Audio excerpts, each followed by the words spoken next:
प्रिय विद्यार्थियों नमस्कार। आज हम बीए पाठ प्रथम में प्रथम प्रश्न पत्र के अंतर्गत यूनिट 1 से संबंधित बिंदु प्रॉपर्टीज़ ऑफ डिफरेंट मार्केट्स यानी विभिन्न बाजारों की विशेषताओं का अध्ययन करेंगे।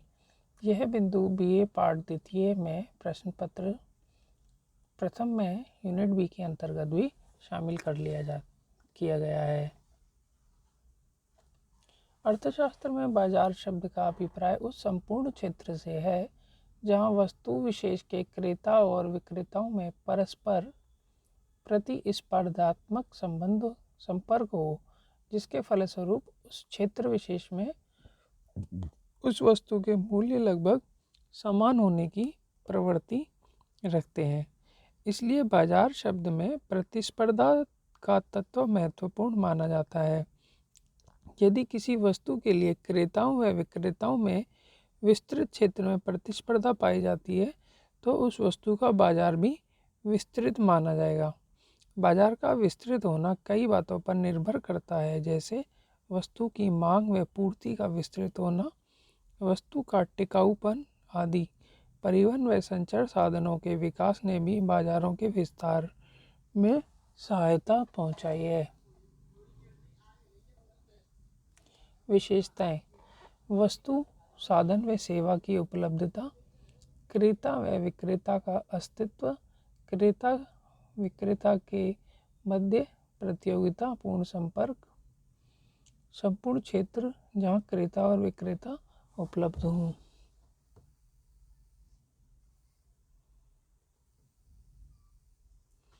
यहाँ हम देखते हैं प्रथम बिंदु पर वस्तु या सेवा साधन की उपलब्धता, यानी वस्तु और सेवा का साधन जब उपलब्ध होता है तो वह बाजार के लिए आवश्यक है। इसी तरह क्रेता और विक्रेता दोनों का अस्तित्व होना ही बाजार के लिए आवश्यक है। क्रेता और विक्रेता के मध्य जब तक प्रतियोगितापूर्ण संबंध नहीं होगा तब तक बाजार के विशेष गुण प्राप्त नहीं हो पाएंगे।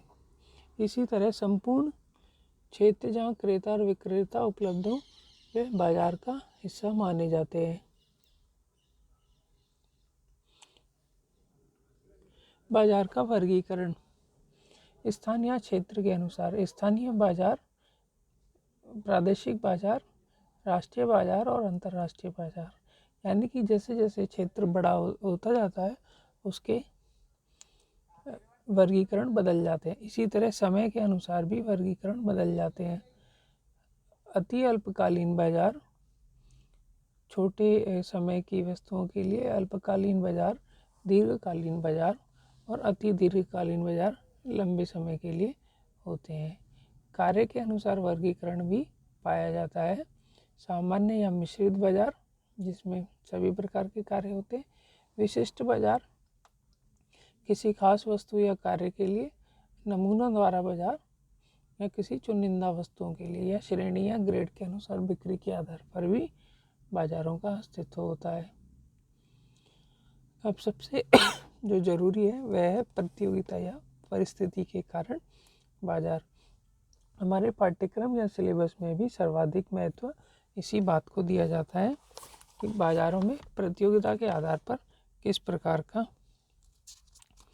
महत्व है।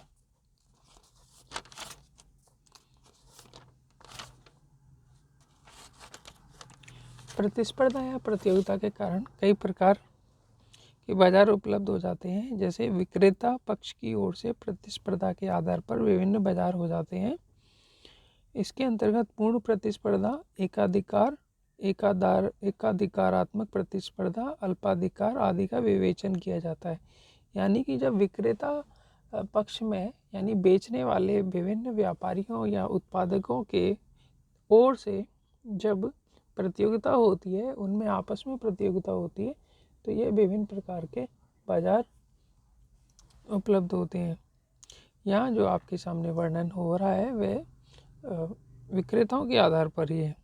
दूसरा, क्रेताओं के अंतर जब प्रतिस्पर्धा होती है तो भी बाजार उत्पन्न हो जाता है। जैसे कि विक्रेता कम हो या एक हो और क्रेता बहुत अधिक हो तो भी अलग प्रकार के बाजार हो जाते हैं। जैसे क्रेता एकाधिकार हो तो मोनोपोली कहलाती है, यानी केवल एक ही क्रेता हो।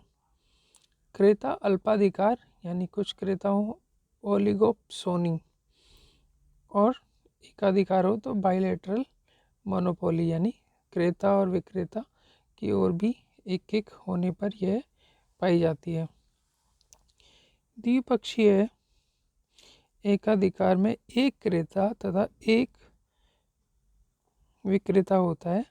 जब मालिकों का संगठन मजदूरों के संगठन से किसी समस्या पर बातचीत करता है तो द्विपक्षीय एकाधिकार की दशा सामने आती है। यहाँ विद्यार्थी एक बिंदु से समझ सकते हैं कि वर्तमान में यानी दिसंबर 2020 में दिल्ली के आसपास किसानों का एक आंदोलन काफ़ी चर्चा में है, जिसमें भारत के किसानों ने सामूहिक रूप से अपना एक मांग पत्र तैयार कर सरकार के समक्ष शांतिपूर्ण आंदोलन के माध्यम से रखा है, जिसमें सभी किसानों की एक ही आवाज़ है। दूसरी तरफ सरकार भी, भारत सरकार या केंद्रीय सरकार अपनी तरफ से अपना पक्ष रख रही है। इस प्रकार दोनों ओर एक एक पक्ष होने के कारण इसे भी हम द्विपक्षीय एकाधिकार का मामला समझ सकते हैं। दोनों ओर से शर्तों के आदान प्रदान के आधार पर एक समझौता निकलने की उम्मीद होगी और इसमें द्विपक्षीय एकाधिकार से संबंधित अध्ययन को पर्याप्त बल मिल सकेगा। अब हम सबसे पहले पूर्ण प्रतियोगिता के बारे में चर्चा कर लेते हैं।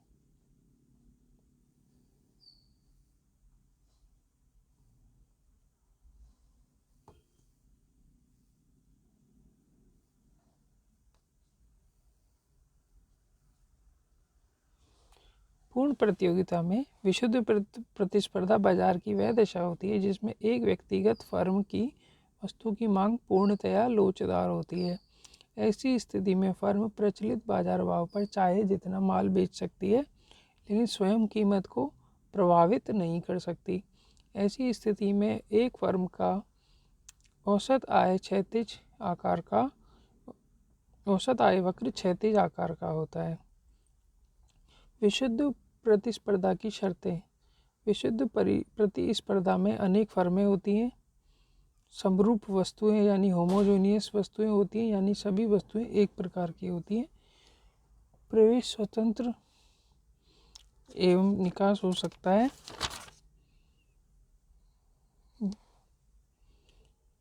यहाँ विशुद्ध प्रतिस्पर्धा यानी प्योर कंपटीशन और परफेक्ट कंपटीशन में अंतर भी आवश्यक है। बाजार की पूर्ण दशाओं का ज्ञान होने पर, उद्योगों के बीच साधनों की पूर्ण गतिशीलता होने पर, परिवहन लागतों के होने पर परफेक्ट कंपटीशन प्योर कंपटीशन में बदल जाता है।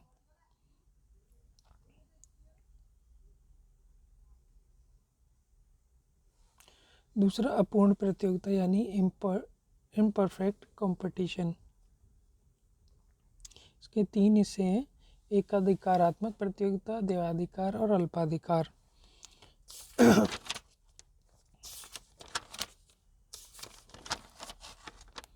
एकाधिकारात्मक प्रतिस्पर्धा यानी मोनोपोलिस्टिक कंपटीशन।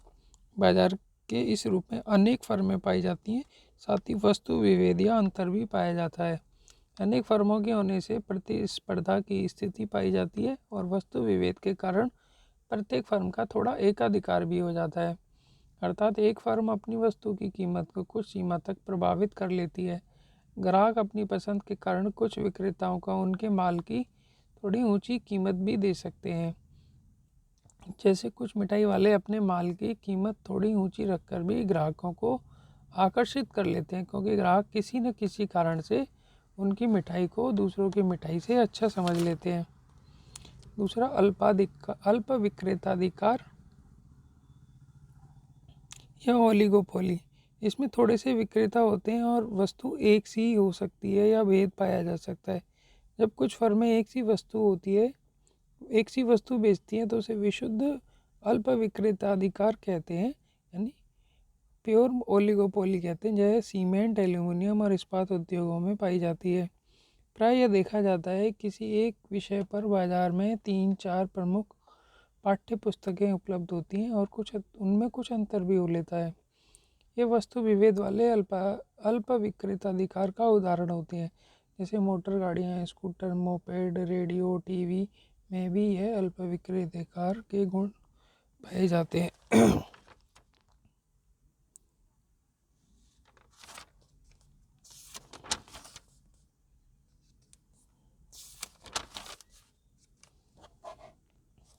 अब हम देखते हैं मोनोपोली यानी एकाधिकार के बारे में।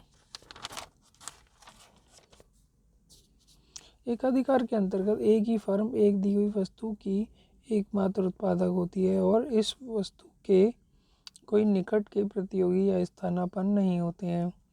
एकाधिकार की इस परिभाषा में 2 बातों पर ध्यान दिया जाता है। एकाधिकार के अंतर्गत एक उत्पादक एक वस्तु की कुल पूर्ति को नियंत्रित करता है। वह जिस वस्तु का निर्माण करता है उसके कोई निकट या समीप के स्थानापन्न नहीं होते, क्योंकि तभी उसका एकाधिकार चल पाता है। इस प्रकार एकाधिकार में एक फर्म की वस्तु में के कोई स्थानापन्न पदार्थ नहीं पाए जाते। एक फर्म उस वस्तु के संपूर्ण बाजार पर कब्जा जमा लेती है। जैसे 25-30 वर्षों पूर्व टेलीफोन सेवा पर सरकार की विभाग या कंपनी का एकाधिकार था, परंतु वर्तमान में से निजी क्षेत्र में भी देने से ये मोनोपोलिस्टिक कंपटीशन की स्थिति आ गई है, जिसमें टेलीफोन की सेवा देने वाले अनेक व्यक्ति हो गए हैं। अब हम इस टेबल के माध्यम से बाजारों की विभिन्न स्थितियों को देख लेते हैं।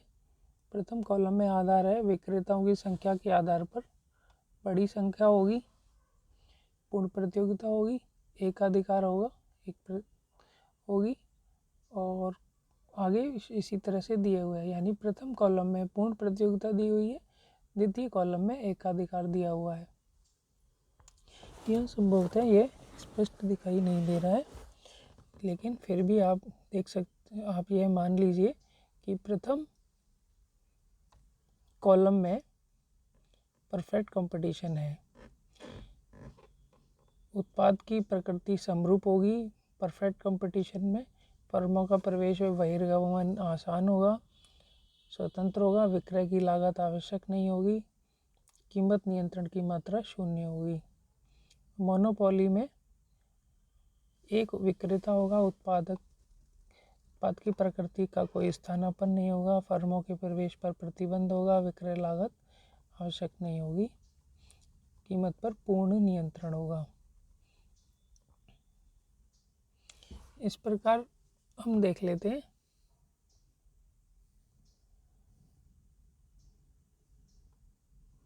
छः और 7 बिंदु पर भी इस चित्र को समझाया गया है। पूर्ण प्रतियोगिता मांग वक्र, ARMR सीधी रेखा में, एकाधिकार में ये गिरते हुए और एकाधिकार में कम गिरते हुए यानी कम ढलान वाले वक्र पाए जाते हैं। अच्छा है, बाजारों के संबंध में आपका ये वीडियो आया, मुझे आपको पसंद आया होगा। आगामी वीडियो में हम किसी अन्य बिंदु पर चर्चा करेंगे और परफेक्ट